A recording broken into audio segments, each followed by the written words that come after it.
Alors dans cette séance, on va savoir comment utiliser la fonction si. Donc ou bien l'action conditionnelle à forme. Donc l'action conditionnelle a pour la forme générale, c'est égal si condition alors action 1, sinon action 2. C'est-à-dire si la condition est vraie, alors l'action 1 qui s'affiche, si l'action est fausse, donc l'action 2 qui s'affiche.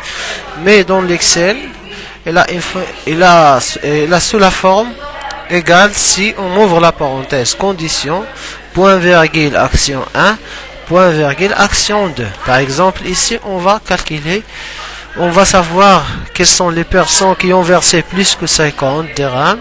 C'est-à-dire, elle va afficher oui pour les personnes qui ont plus que 50 dirhams et non pour les personnes qui ont moins de 50 dirhams. Alors, pour cela, on va premièrement écrire égal dans la cellule précis, par exemple, la cellule C4.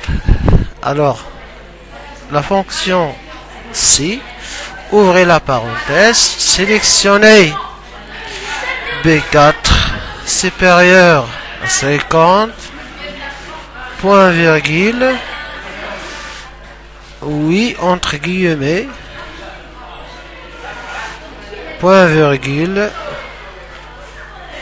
et non, fermez le guillemet, fermez la parenthèse et cliquez sur Entrée. Alors, et maintenant, vous recopiez la formule pour les autres cellules. Alors maintenant, on va voir le reste, c'est-à-dire la différence à verser pour les membres qui ont moins de 50 dirhams. Alors, comment vous le calculez? Donc, on va utiliser toujours la fonction si, écrire égal, si, ouvrez la parenthèse, sélectionnez la cellule, par exemple C4, égale, si C4 égale à oui, alors, ça veut dire que la personne est là plus que 50 dirhams.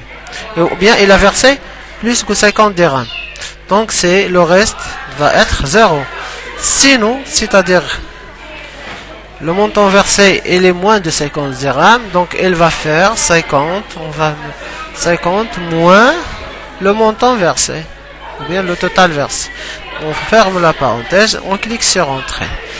Et maintenant, on va recopier la formule. Ça y est, et on a fini.